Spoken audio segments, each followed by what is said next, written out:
ఇంతకు ముందు భాగాల్లో జరిగిన స్టోరీ. పార్థు రాధ ఇద్దరు అన్నా చెల్లెళ్ళు.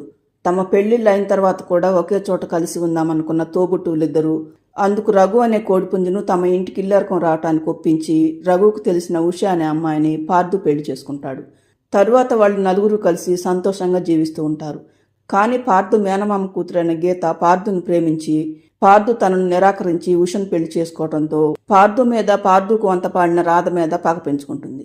ఎలాగైనా అన్న చెల్లెళ్ళిద్దరిని విడగొట్టాలని పథకం వేసి రాధ ఉషలతో స్నేహం నటించి ప్రతిరోజు రాధ వాళ్ళ ఇంటికి వస్తూ ఉంటుంది గీత. కానీ వదిన మర్దన్లిద్దరికీ ఒకరికి తెలియకుండా మరొకరికి లేనిపోని కల్పించి చెప్తూ ఉంటుంది గీత. ఇంతలో ఉష 4 గుడ్లు పెడుతుంది. ఒకరోజు ఉష బయటకు వెళ్లి వచ్చేసరికి ఉష గుడ్లు కనిపించవు.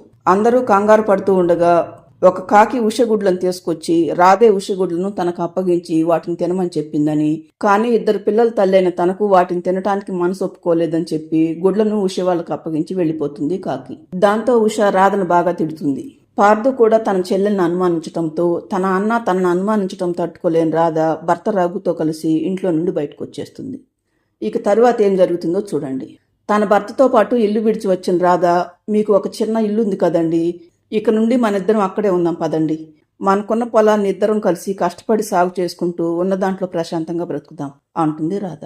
ఇదివరకు నాకు ఇల్లున్న మాట నిజమే రాధా, కానీ మొన్న వచ్చిన గాలి వనకు అది కూలిపోయింది. ఇల్లు చాలా పాతది కదా, అందుకే నేను పెద్దగా పట్టించుకోలేదు, నీకు కూడా చెప్పలేదు అంటాడు రఘు. దాంతో రాధ నివ్వెరపోతూ, అలాగా, మీరు అదే ఇంట్లో ఉంటే ముందుగానే ఇంటి విషయంలో జాగ్రత్త పడేవారు. నా కోసం మా ఇంట్లో ఉండటానికి వచ్చి ఇప్పుడు నా వల్లే వీధిలోకి వచ్చి నిలబడ్డారు, నన్ను క్షమించండి అంటుంది రాధ. భార్యాభర్తలు అన్న తర్వాత ఒకరికి అవమానం జరిగితే మరొకరికి జరిగినట్లే రాధా, నువ్వు దాని గురించి ఎక్కువగా ఆలోచించకు, ముందు మనం ప్రస్తుతానికి ఎక్కడుండాలో అదే ఆలోచించాలి అంటాడు రఘు. మరోవైపు గీత ఉష దగ్గరికి వస్తుంది. ఉష జరిగిన విషయమంతా గీతకు చెప్పటంతో, అమ్మో రాధ ఎంత గుండెలు తీసిన బంటు, తను అలాంటిదని నేను అస్సలు అనుకోలేదు ఉష, ఇంతకు బావేమంటున్నాడు అంటుంది గీత. ముందు తన చెల్లెలు చేసిన పనికి రాధను తిట్టాడు, కానీ చెల్లెలు ఇల్లు విడిచి వెళ్ళిపోవటంతో తట్టుకోలేక ఇంట్లో పడుకుని ఏడుస్తున్నాడు. తనను ఎలా ఓదార్చాలో నాకు తెలియటం లేదు గీత అంటుంది ఉష. చెల్లెలు దూరమైంది ఈరోజే కదా, అందుకే భరించలేకపోతున్నాడు. 2 రోజులు గడిస్తే అంతా సర్దుకుంటుందిలే, నువ్వు మాత్రం తొందరపడి ఆ రాధను మళ్ళీ ఇంట్లోకి రానివ్వకు. నేను చిన్నప్పటి నుండి చూస్తూనే ఉన్నాను కదా, ఆ రాధ పైకి కనిపించేంత అమాయకురాలు కాదు అని వెళ్ళిపోతుంది గీత. మరుసటి రోజు దిగులుగా ఉన్న పార్థుతో ఉష మాట్లాడుతూ, ఎందుకండి అలాంటి నైవంచె గురించి ఆలోచిస్తూ బాధపడుతూ రాత్రి నుండి మీరేమీ తినలేదు, ఇప్పటికైనా ఏమైనా తిందురుగా రండి అంటుంది ఉష. నేను చాలా పెద్ద తప్పు చేశాను ఉష, నా చెల్లెల గురించి నాకు బాగా తెలుసు, తను అలాంటి పని చేసుండదు, ఎక్కడో ఏదో పొరపాటు జరిగింది, నేను వెంటనే వెళ్ళి నా చెల్లెలు ఎక్కడుందో వెతికి ఇంటికి తీసుకొస్తాను, నిజానిజాలన్నీ తరువాత అవే బయటపడతాయి అంటాడు పార్థు. దాంతో ఉష కోపంగా, ఏంటండి ఆ రాధను మళ్ళీ ఇంటికి తీసుకొస్తారా, ఇప్పుడు గుడ్లనే ఆ కాకు చేత తినిపించాలని చూసింది, రేపు నా పిల్లలు పుట్టిన తర్వాత కూడా వాళ్ళనేం చేస్తుందో, అలాంటి పామును ఇంట్లో పెట్టుకుని నేను ప్రశాంతంగా ఉండలేను, ఎట్టి పరిస్థితుల్లోనూ ఆ రాధ మన ఇంటికి రావటానికి వీల్లేదు అంటుంది ఉష. నా చెల్లెల్ని ఇంటికి రావద్దనటానికి నువ్వెవరు, నువ్వు మా ఇంటికి వచ్చి కొద్ది రోజులే అయింది, కానీ నా చెల్లెలు పుట్టినప్పటి నుండి ఇక్కడే ఉంది, నేను నా చెల్లెల దగ్గరికి వెళ్ళిపోతాను, నువ్వు ఒక్కదానివే ఇంట్లో ఉండు అని పార్థు వెళ్ళబోతుండగా, మీరు లేకుండా నేను ఒక్కదాన్ని ఇంట్లో ఎందుకుంటానండి, ఎంతైనా మీరు ఒకటే, నేనే పరాయిదాన్ని, మీరు మీ చెల్లెలు ఈ ఇంట్లోనే ఉండండి, నేను నా పిల్లల్ని తీసుకుని మా పుట్టింటికి వెళ్ళిపోతాను, మా వాళ్ళు పేదవాళ్లే కావచ్చు, కానీ తిండికి గతిలేని వాళ్ళు మాత్రం కాదు అని పార్థు చెప్పేది వినిపించుకోకుండా గుడ్లను తీసుకుని వెళ్ళిపోతుంది ఉష. దాంతో పార్థు అటు చెల్లెలు దూరమై ఇటు భార్య కూడా ఇల్లు విడిచి వెళ్ళిపోవడంతో ఒంటరిగా మిగిలిపోతాడు. ఉష గుడ్లను తీసుకుని వెళ్తుండగా కాకి తన పిల్లలతో కలిసి ఆడుకుంటూ చెట్టు కింద కనిపిస్తుంది. దాంతో ఉష కాకి దగ్గరికి వచ్చి, చూసావా కాకి, మా ఆడపడిచే గుడ్లు తీసుకొచ్చి నీకు ఇచ్చిందని నువ్వు స్వయంగా చెప్పినా గానీ మా ఆయన నమ్మటం లేదు, అలాంటి దానికోసం నాతో గొడవ పెట్టుకుని ఇంట్లో నుండి వెళ్ళిపోతానని అంటున్నాడు, అందుకే నేనే ఇల్లు విడిచి మా పుట్టింటికి వెళ్ళిపోతున్నాను అంటుంది ఉష. దాంతో కాకి కంగారు పడుతూ, సరేనమ్మా, నేను నా పిల్లల కోసం ఆహారం వెతికి తీసుకురావాలి అని పిల్లలతో జాగ్రత్తగా ఉండమని చెప్పి వెళ్ళిపోతుంది కాకి. అదేంటి, మీ అమ్మ నేను మాట్లాడుతూ ఉంటే అలా కంగారుగా వెళ్ళిపోయింది అంటుంది ఉష. దాంతో కాకి పిల్లల్లో ఒకటి మాట్లాడుతూ, ఎక్కువసేపు మీతో మాట్లాడితే తను చేసిన తప్పు ఎక్కడ బయటపడుతుందోనని మా అమ్మ భయపడుతుందంటే, అసలు మీ గుడ్లు మా అమ్మకి తీసుకొచ్చిచ్చింది మీ ఆడపడుచు కాదు, ఆ రోజు వర్షం పడుతూ ఉన్నప్పుడు మేమేడుస్తూ ఉంటే మీరు మరొక ఆమె ఈ చెట్టు కిందకు వచ్చి నిలబడ్డారు కదా, ఆమె పేరు గీత అని మీరు పిలుస్తుంటే వినపడింది, ఆ ఆంటీనే మీ గుడ్లు తీసుకొచ్చి మా అమ్మకి ఇచ్చింది, ఆమె చెప్పినట్లు చేస్తే మాకు నెల రోజులకు సరిపడే ధాన్యం ఇస్తానని ఆ ఆంటీ మా అమ్మతో చెప్పింది. అసలే వేసవి కాలం కదా, మాకు పెట్టడానికి మా అమ్మకు ఆహారం ఎక్కడా దొరకటం లేదు. అందుకే మా కడుపు నింపటం కోసమే మా అమ్మ ఆ గీతాంటి చెప్పినట్టుగా గుడ్లను మీ ఇంటికి తీసుకొచ్చి మీ ఆడపడుచు మీద నింద వేసింది అంటుంది కాకిపిల్ల. దాంతో ఉషకు కళ్ళు గిర్రును తిరిగినట్టుగా అనిపిస్తుంది. నువ్వు చెప్పేదంతా నిజమా బుజ్జి తల్లి అంటుంది ఉష.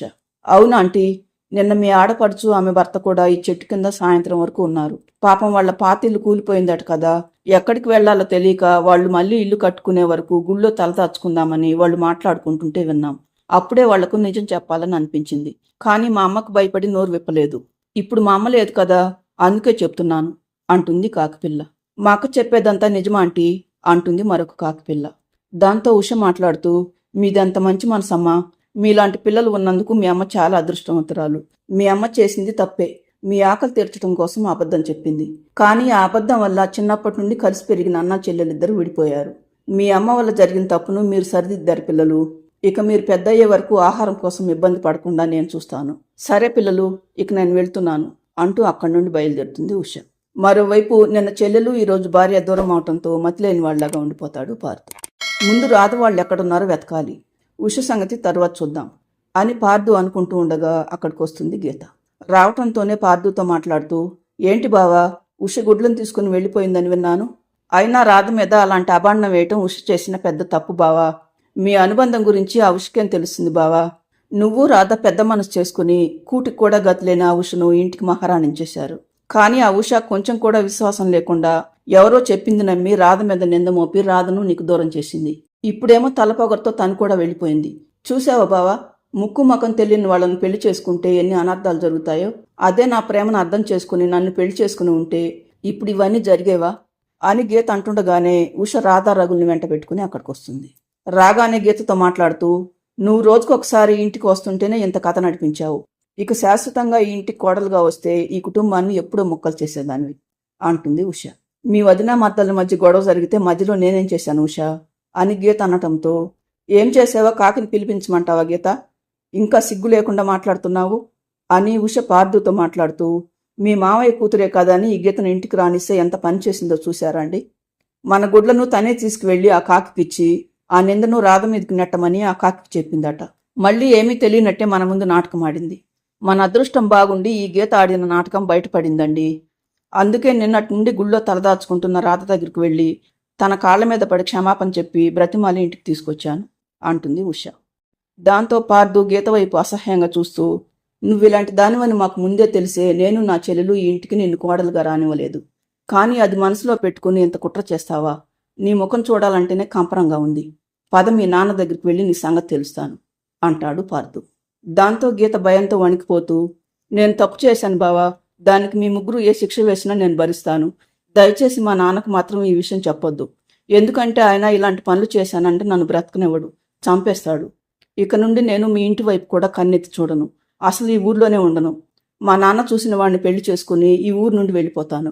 దయచేసి నన్ను క్షమించి వదిలేయి బావా అంటుంది గీత. దాంతో రాధ, అది భయంతో చచ్చేలాగా ఉందన్నయ్య, ఇక వదిలేయి, పెళ్లి చేసుకుని వెళ్ళిపోతానంటుంది కదా అంటుంది రాధ. దాంతో బ్రతుకు జీవుడు అనుకుంటూ గీత అక్కడి నుండి వెళ్ళిపోతుంది. తర్వాత ఉష పార్థుతో మాట్లాడుతూ, ఇందాక గుళ్ళో మీ చెల్లెలు ఒక శుభవార్త చెప్పిందండి. మీరు త్వరలో తండ్రి మాత్రమే కాదు మామయ్య కూడా కాబోతున్నారు అని ఉష అనటంతో, అంటే నా బంగారు చెల్లి త్వరలో తల్లి కాబోతుందన్నమాట అంటాడు పార్థు సంతోషంగా. తర్వాత కొన్ని రోజులకు అన్నా చెల్లెల కుటుంబం పిల్లలతో సందడిగా మారిపోతుంది. ఫ్రెండ్స్, ఈ స్టోరీ ఎలా ఉందో కామెంట్ చేయండి. స్టోరీ నచ్చితే లైక్ చేసి ఛానల్ను సబ్స్క్రైబ్ చేసుకోండి.